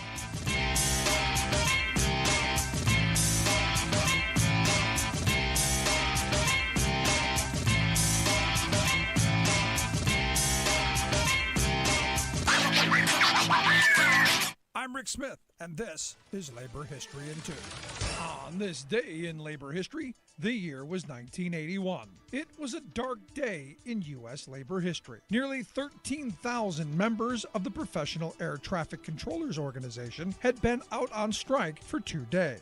At issue were working conditions and hours. More than 6,000 flights were canceled on the first day of the strike alone. President Ronald Reagan held a press conference at the White House's Rose Garden to address the work stoppage. He declared that the strike constituted a peril to national safety. He also announced that strikes by federal workers were illegal. Although this was technically true, federal workers had participated in more than 20 strikes and sickouts in the years leading up to the Patco walkout. Yet President Reagan seized on the opportunity to bust the union. And in what has been called the shot heard round the boardroom, he announced that every Patco worker that did not return to work within 48 hours would be fired. He made good on his promise, and more than 11,000 air traffic controllers lost their jobs. The president also decreed that the strikers could never be rehired.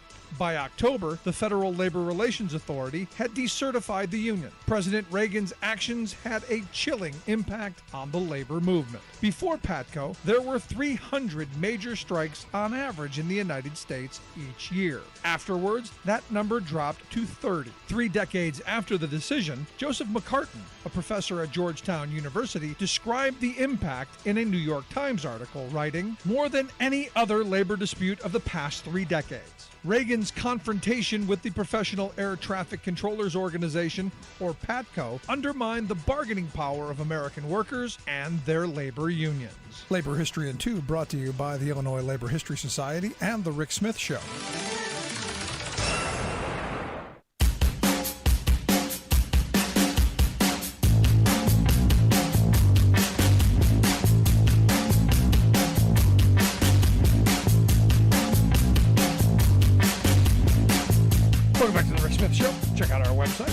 ricksmithshow.com. Questions, comments, something on your mind. Email me, Rick at thericksmithshow.com. So, I look at this, and again, our student loan situation is really, I keep coming back, I use the word criminal. What we've done to a generation is criminal.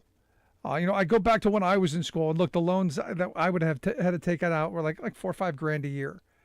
As I remember it. And I wasn't willing to do it because it just seemed like such an enormous amount of money. And I had the option. I was fortunate enough. I got a union job that really paid incredibly well, more than I would have made, with a degree, to be honest. So I had that option. Sadly, that's not so mature. And I during the break, I was thinking about this kid that I met, a number of years ago, back, I guess it would have been 2011, in the springish summer of 2011, when then Pennsylvania Governor Tom Corbett was talking about slashing the higher ed budget in this state in half. Because that's what Republicans do. They slash education budget. In fact, that's what the current Republican nominee running for governor here in this state is talking about doing, slashing education in half. Because, we don't need an educated populace. We need people just smart enough to, as George Carlin said, smart enough to do the work and smart enough to push the buttons, but not smart enough to realize that they're getting screwed over. But I remember at the time, as I was waiting for my turn to go and give my little song and dance, and speak before the rally, I met a kid who was just standing there holding a sign, and we struck up a conversation, and he was telling me the story of his life and why he was there, and we were going through this, and he said his grandfather had always wanted to go to college and couldn't because of one thing or another, the old-fashioned reason usually, Grandma got pregnant and had to go to the mill to get a job. So he didn't get to go. And then the father wanted to go to college, but hey, Vietnam called. And then the old-fashioned reason, the older brothers and older sisters came along and went to the mill to get a job. Good union job, good wages, good benefits, led a very solid middle-class life. He said, I'm the first in my family to go to college. This is my only choice. This is my only chance. This is my only opportunity. And I said, well, why? He goes, because the mill's not there. There's no plan B. There's no fallback. There's no, hey, I can go back and work at the mill and do as well as my parents and my grandparents. And that's what we've done to a couple of generations of workers in this country. We've given them no options and said, hey, the only way for you to get into the middle class, the only way for you to lead a solid middle class existence is to invest in yourself, stake in, a little skin in the game. And so heap yourself with massive amounts of debt and then maybe, no guarantees, maybe you'll get that golden ticket. And I remember this was beginning when I was in high school, because they were saying, the deindustrialization was really just ramping up and we were losing factories, and trucking companies were going out of business because of deregulation, and Reagan's high dollar policies were just crushing manufacturing in this country, as we were just being killed by imports. And we were told, you need to get into the knowledge economy. And, Reagan was like, we're going to get rid of the dirty manufacturing and we're going to all have corner wear white shirts, ties, corner offices. It's going to be great. Service sectors. Yes. Service economy jobs. It's going to be great. Not asking the question, what kind of service sector jobs? You want fries with that? That's a service sector job. It doesn't pay very well. I'll wash your dog, you wash my windows. That's not really an economy to build prosperity on. You need to take things and turn them into things. You need to have productive capacity. And we gave that away. And you go, no, but Rick, we're better off because, remember economics class, rice and beans, the ones who have the best productivity and the best, resources, you have that. And what you ended up with is rich people going, hey, there's a way to exploit labor and exploit the environment and do all the things that they've done to enrich themselves while sticking it to the working people. And that kid, that was there on that day, holding a sign, hoping that they would be able to stave off the massive cuts that he wasn't going to be able to shoulder. He said, look, I'm already at the end of my financial rope. I can't take out any more loans. I don't have any more income. My parents can't afford any more to give me. This is it. If they raise the tuition, if they cut state funding, I'm screwed. And he was just one kid, and there were hundreds there in the same kind of situation. And, look, the wealth class of this country, they've always done well. They're always going to do well. It's the working class that ends up with these kind of, skin in the game kind of arguments, who end up getting the shaft. And by having these tax breaks for corporations and the wealthy policies, because this is what happened. This is a massive redistribution of wealth. A massive redistribution of wealth from, you to them. And the question is, when do we finally say enough? When do we finally say, nope, it's time for you to pay more in taxes, like previous generations? Because when Reagan took office, the tax rate in this country was still 70% on the ultra wealthy. We still had a higher corporate tax rate, and yet you got Kirsten Dipsity Doo Cinema going, I don't know, 15% seems high. It's time to start taxing the rich. That simple. Not because we're jealous, but because we need the investment. That simple. Love to hear your thoughts. Email me, rick@thericksmithshow.com. Also, miss any of the program, grab the podcast. Thanks so much for tuning in. We'll see you back here next time.